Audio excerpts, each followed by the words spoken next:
Hello everyone, welcome back to my YouTube channel. कैसे हैं सभी लोग? आई होप अच्छे ही होंगे। अपनों के खून से बढ़कर कुछ भी नहीं, आतंकवाद की नींव पर टिकी रिश्तों की इमारत है काजोल इब्राहिम अली खान और पृथ्वीराज सुकुमारन की फिल्म सरजमी। फिल्म का सार सिर्फ इतना है कि मोहब्बत हर मर्ज की दवा है और वो हर किसी को सुधार सकती है, चाहे फिर वो आतंकवादी ही क्यों ना हो। फिल्म के केंद्र में जम्मू कश्मीर में हो रहे आतंकी हमले और उनका मुकाबला करती भारतीय सेना की कहानी है। बिना स्पॉइलर के आइए जानते हैं कैसी है इब्राहिम अली खान की दूसरी फिल्म सरजमी। मूलतः सरजमी एक आर्मी ऑफिसर विजय मेनन के परिवार की कहानी है।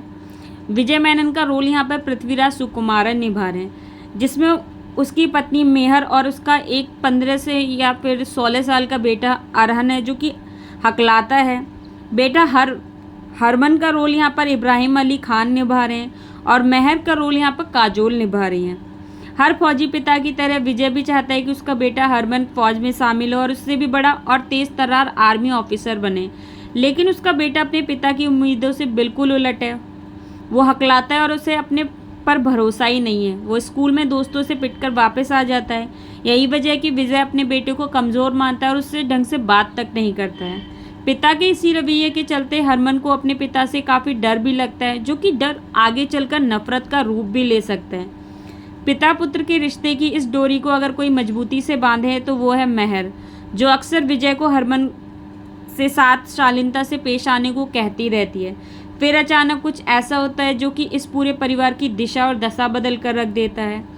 इसके बाद कहानी एकदम से 8 साल आगे बढ़ती है और फिल्म अपने प्लॉट पर आती है। हाँ, और इस फिल्म में ड्रामा के बीच आतंकियों से निपटने का सेना का ऑपरेशन भी चलता रहता है और फिल्म में कई ट्विस्ट डालने का प्रयास भी किया गया है। बात करें अभिनय की तो अब इब्राहिम अली खान की ये दूसरी फिल्म है।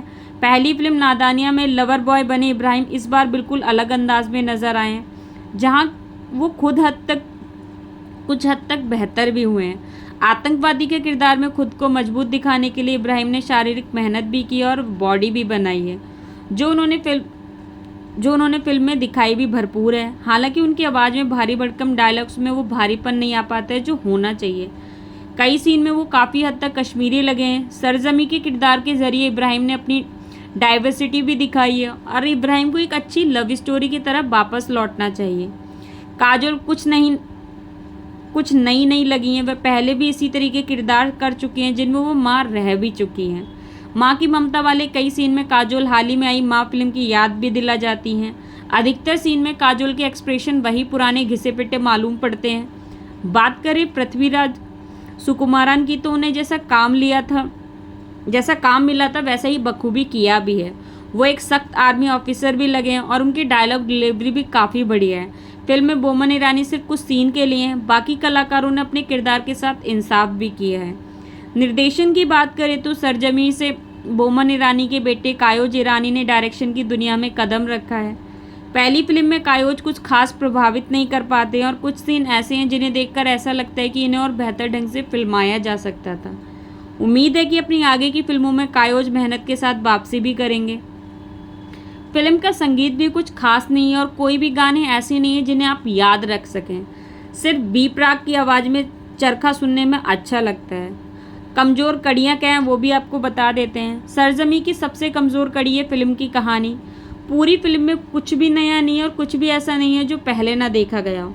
कई बार काजोल को इस तरीके के फिल्म में देखकर आपको फना फिल्म की याद आ जाएगी, तो वहीं कई जगह सरजमी आपको फिजा और मिशन कश्मीर जैसी फिल्मों की याद भी दिलाएगी। फिल्म में आर्मी प्रोटोकॉल की धज्जियां उड़ाई गई हैं। 2 खतरनाक आतंकवादियों को सिर्फ एक आर्मी अफसर अपनी मर्जी से छोड़ने के लिए तैयार हो जाता है। वो आतंकवादी को गोली मारने की बजाय उसे फाइट कर रहा है। इतना होशियार आर्मी अफसर होने के बावजूद बगल में आतंकवादी रह रहे और वो अनजान भी हैं। ये ऐसे पहलू जो आपके दिमाग में सवाल पैदा करते हैं। सरल शब्दों में कहें तो सरजमी एक पिता पुत्र के रिश्ते की कहानी है जिसमें देशभक्ति का एंगल जबरन ठूसा गया है। करण जौहर की हर फिल्म में सबसे बड़ी चीज़ मोहब्बत, प्यार और इश्क ही होता है। यहाँ भी वही दिखता है। कहीं ना कहीं कहानी और स्क्रीन प्ले इस फिल्म की सबसे बड़ी कमज़ोरी भी है। सरजमी करण जौहर की धर्मा प्रोडक्शन के खाते में एक और कमज़ोर फिल्म भी जोड़ती है। अगर आप इब्राहिम अली खान, काजोल या पृथ्वीराज सुकुमारन के फ़ैन हैं तो इसे देख सकते हैं, या फिर आपके पास सिर्फ जियो हॉटस्टार का सब्सक्रिप्शन और बाकी OTT का नहीं है तो फिर आप सरजमी को बर्दाश्त कर सकते हैं। Thanks for watching, bye bye.